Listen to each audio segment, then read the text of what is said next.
और आप अगर किसी डायलिसिस पेशेंट को जानते हैं तो ये वीडियो ज़रूर दिखाइएगा, वो एक ही दिन में डायलिसिस फ्री हो सकते हैं।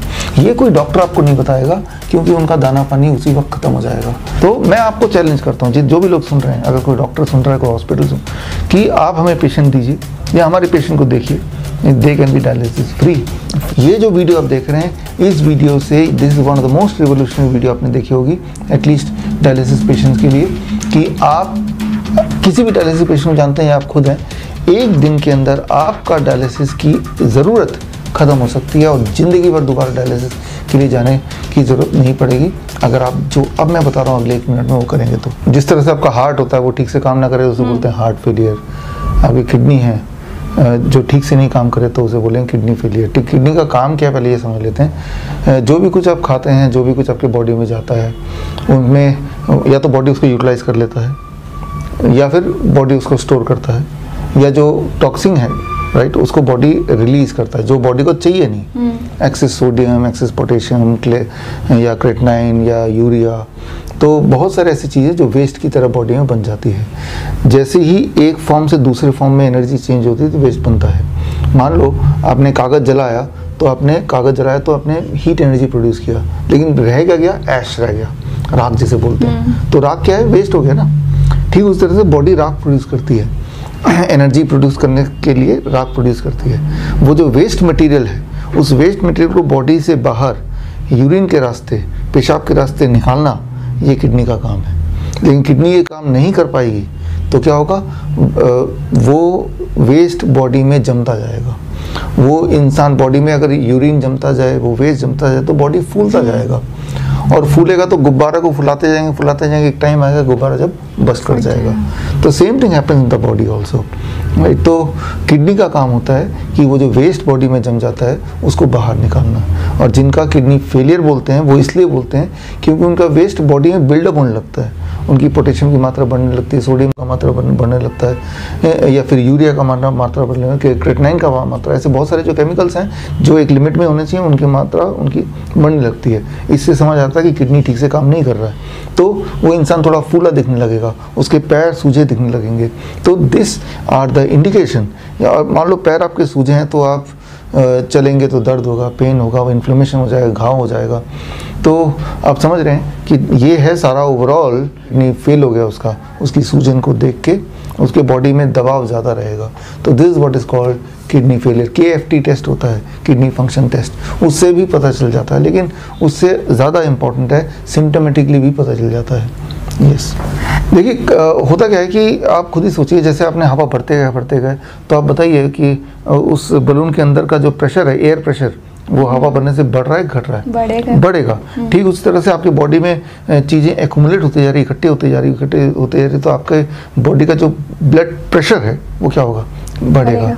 तो अब ब्लड प्रेशर बढ़ता जा रहा है तो इलाज जो कन्वेंशनल हॉस्पिटल्स में होता है, ब्लड प्रेशर की दवाई देकर उसको कम करने की कोशिश करते हैं। तो ब्लड प्रेशर की दवाई से हार्ट कम काम करने लगता है, जिससे बॉडी का ब्लड प्रेशर तो कम हो जाता है, लेकिन वेस्ट जो है वो कम नहीं होता, वो तो बॉडी में ही है, उसको तो नहीं निकाला, राइट।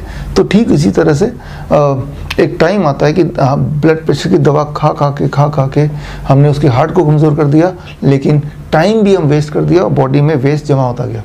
तो एक टाइम आएगा कि उस इंसान का जो थोड़ा बहुत किडनी काम करता था वो भी काम नहीं करेगा। It is a total and stage kidney disease बन जाएगा, एंड स्टेज किडनी डिजीज़। यानी कि अब किडनी ने का जो फंक्शनिंग है मे बी 5% रह गया, 10% रह गया। जो कन्वेंशनल जो हॉस्पिटल्स में होता है वो है डायलिसिस की मशीनें होती हैं, वो मशीन फिट कर देते हैं और वो खून गंदा वाला जिसमें वेस्ट इकट्ठा हो गया है वो बाहर जाता है मशीन में, और मशीन में से वो क्लीन करके, और ऐसा लगता है कि वो क्लीन है, वो अंदर बॉडी में दोबारा जाता है। तो कोशिश ये होती है कि जो काम किडनी को करना चाहिए वो किडनी नहीं काम कर रही है, वो काम मशीन कर रही है। तो किडनी फेल हुआ ही क्यों? क्योंकि जब आप ब्लड प्रेशर की दवाइयाँ ज़्यादा खाते रहेंगे तो वो एक और कारण बन जाएगा किडनी के और ज़्यादा वर्स होने में। सो यानी कि ऐसे लोगों को हफ्ते में 1 बार 2 बार 3 बार डायलिसिस कराना पड़ता है। एक बार डायलिसिस में कराएंगे तो करीब 4-5 घंटे आपको मशीन के साथ बैठे रहना पड़ता है कि मशीन सारे ब्लड को धीरे धीरे ले रहा है और वापस भेज रहा है, और वो सारी चीज़ें जो वो सारा वेस्ट मटेरियल वो अलग करता जा रहा है। That is what is called dialysis. तो किसी एक किडनी पेशेंट का महीने में खर्चा हो जाएगा 50,000 रुपये, 60,000 रुपये, 70,000 रुपये, क्योंकि डायलिसिस तो हॉस्पिटल जाके होगा, वो फ्री में तो होगा नहीं। तो यानी कि वो जब तक ज़िंदा रहेगा या रहना चाहता है तब तक वो डायलिसिस की मशीन पे रोज़ जाना पड़ेगा, एक दिन छोड़ के जाना पड़ेगा। किसी ऐसे पेशेंट को जानते हैं जिनको हफ्ते में 2 बार 3 बार 4 बार 5 बार डायलिसिस के लिए जाना पड़ता है, यानी कि एंड स्टेज किडनी फेलियर है, जो किडनी बिल्कुल ऑलमोस्ट ज़ीरो हो गई है। अगर ऐसे पेशेंट्स आपके आसपास हैं या आप ही उस तरह के पेशेंट हैं, तो आपको पता है कि डायलिसिस पेशेंट का दर्द क्या होता है। ये जितनी सारी बीमारियों के नाम हमने सुने हैं, मेरे हिसाब से सबसे ज़्यादा पेन की ज़िंदगी होती है ऐसे पेशेंट की। कारण ये, एक तो उनको हर दिन डायलिसिस के लिए जाना पड़ता है, एक दिन छोड़ के, और अकेले नहीं जा सकते, साथ में एक केयर टेकर भी होता है, वो इतने कमज़ोर होते हैं। तो 2 लोगों की काम करने की क्षमता चली गई जॉब की, कि वो खुद भी उसका काम छूट गया, क्योंकि हफ्ते में 2-3 बार अगर डायलिसिस करने जाएंगे तो जॉब में कब जाएंगे, नौकरी पे कब जाएंगे, या बिजनेस में कब जाएंगे, और जो आपको केयर करने के लिए लेके जा रहा है, लेके आ रहा है, उसका भी काम छूट गया। तो 2 लोग, और लेकिन आपका जो हर महीने का खर्चा है 50,000 से लेके 1 लाख तक, वो तो जुड़ ही गया, राइट। वो तब जब डायलिसिस की वजह से साइड इफेक्ट नहीं हो रहे हों और कोई बीमारी का इलाज नहीं करा रहे हों, तो राइट, तो खर्चा आपका कई गुना बढ़ गया अपने रहन सहन का, और 2 लोगों की नौकरी गई। तो आपका जो सवाल है कि अगर उसको डायलिसिस पेशेंट को डायलिसिस नहीं कराना कल से, ध्यान सुनिए, आप आज डायलिसिस करके आए हैं, आप चाहते हैं कि दोबारा मैं हॉस्पिटल ना जाऊं, या तो उतने पैसे ही नहीं है या कोई ले जाने वाला नहीं है, तो क्या होगा ऐसे पेशेंट का? क्या वो पेशेंट मर जाएंगे? वो पेशेंट नहीं मरेंगे, वो पेशेंट घर पे बैठ के अपना डायलिसिस खुद कर सकते हैं बिना किसी मशीन के। कैसे, ये मैं आपको दिखाता हूँ, how you can do your own dialysis. यानी कि ये जो वीडियो आप देख रहे हैं, इस वीडियो से, this is one of the most revolutionary video आपने देखी होगी एटलीस्ट डायलिसिस पेशेंट्स के लिए, कि आप किसी भी डायलिसिस पेशेंट को जानते हैं या आप खुद हैं, एक दिन के अंदर आपका डायलिसिस की ज़रूरत ख़त्म हो सकती है, और ज़िंदगी भर दोबारा डायलिसिस के लिए जाने की ज़रूरत नहीं पड़ेगी, अगर आप जो अब मैं बता रहा हूँ अगले 1 मिनट में वो करेंगे तो वो क्या है, अब देखिए, आपको क्या करना है, एक हॉट वाटर टब लेना है, एक बाथ टब आपने सबने देखा है, ये है बाथ टब, राइट, जो आपके बाथरूम में होता है, राइट, जिसमें आप इस तरह से बैठ पाएँ इसमें, और बैठने के बाद पानी का टेम्परेचर होना चाहिए, याद रखिएगा 40 डिग्री सेल्सियस, और पानी कहाँ तक होना चाहिए, पानी आपके गले तक होना चाहिए। अभी गले तक नहीं है पानी, मैं थोड़ा और पानी इसमें डाल देता हूँ, और ये मैं बाथ टब में पानी डाल रहा हूँ, ये डायलिसिस का पेशेंट है, अभी भी गले तक नहीं है, थोड़ा सा और पानी मैं डाल देता हूँ ताकि ये पानी इसका गले तक पहुँच जाए, ठीक है ना। इस तरह से आपको अपने ये ध्यान रखना है कि डायलिसिस के पेशेंट को, कि उसका जो है एक गले तक पानी उसके बाथ टब में हो, और जब गले तक पानी होगा और 40 डिग्री पे होगा, और अगर पेशेंट ऐसे 40 डिग्री वाले पानी में 4 घंटे तक बैठा रहे, तो एक काम होता है कि उसका ये जो प्रेशर है, ये एटमॉस्फेरिक प्रेशर है, ये 1 एटमॉस्फेरिक प्रेशर है, और गले के नीचे का जो प्रेशर है वो 2% ज़्यादा है। जब ज़्यादा होता है तो ऐसे में उसके जो हार्ट का जो पंपिंग है, राइट, सो हार्ट का जो आउटपुट है वो 20% बढ़ जाता है, प्लस इस तरह से बैठने से पैर का खून है वो ऊपर आ जाता है। इन दोनों स्थिति में आने के बाद बॉडी के अंदर कुछ केमिकल बदलाव होते हैं सभी में, जैसे बॉडी के कुछ केमिकल है, जैसे रेनिन एक केमिकल है, या फिर नॉरएपिनेफ्रिन एक केमिकल है, वीसोप्रेसिन एक केमिकल है, ये सारे कम होने लगते हैं, राइट। और जैसे ये कम होंगे तो बॉडी अपना डायलिसिस स्विच ऑन कर देता है, यानी कि उसके बॉडी से सोडियम निकलने लगेगा, उसका पोटेशियम कम होने लगेगा, उसका क्रिएटिनिन क्लियरेंस होगा, उसका यूरिन आउटपुट बढ़ जाएगा, उसका यूरिया बढ़ जाएगा, राइट, और उसका वेट भी कम होने लगेगा।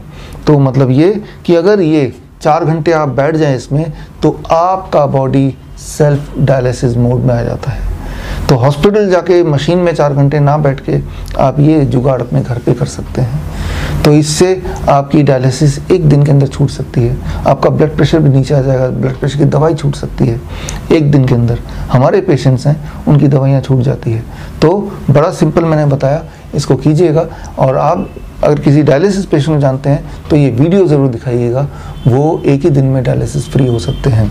ये कोई डॉक्टर आपको नहीं बताएगा क्योंकि उनका दाना पानी उसी वक्त ख़त्म हो जाएगा, राइट। सो उसी वक्त जो मैं बता रहा हूँ ये कोई मेरा इन्वेंशन नहीं है, ये एक पहले से ही साइंस है, ये बॉडी का साइंस है कि बॉडी को इतने टेम्परेचर में अगर यहाँ तक रखा जाए तो बॉडी का कार्डिक आउटपुट बढ़ जाता है 20% और उसकी वजह से और बॉडी में पानी पैरों का जो खून है वो इधर आके जम जाता है, इसकी वजह से बॉडी सेल्फ डायलिसिस मोड में आ जाता है। तो इससे आपके सवाल का जवाब, किसी भी पेशेंट को, चाहे वो कितने भी एंड स्टेज किडनी फेलियर का पेशेंट है, वो डायलिसिस से और किडनी की सारी दवाइयों से एक दिन के अंदर आज़ाद हो सकता है और डायलिसिस पे जो खर्चा है वो ज़ीरो हो सकता है और हर दिन ये पेशेंट ठीक होता रहेगा। और जब ऐसा वो करेगा कुछ दिनों तक, करीब 1 महीना, तो उसके बाद ये नहीं भी करेगा तो भी उसका बॉडी किडनी वापस रिवाइव कर जाएगी, मतलब अब उसको कोई ज़रूरत नहीं। लेकिन ये तब काम करेगा ज़्यादा जब इसके साथ आपको DIP डाइट लेना है, क्योंकि ये क्या कर रहा है, बॉडी में जो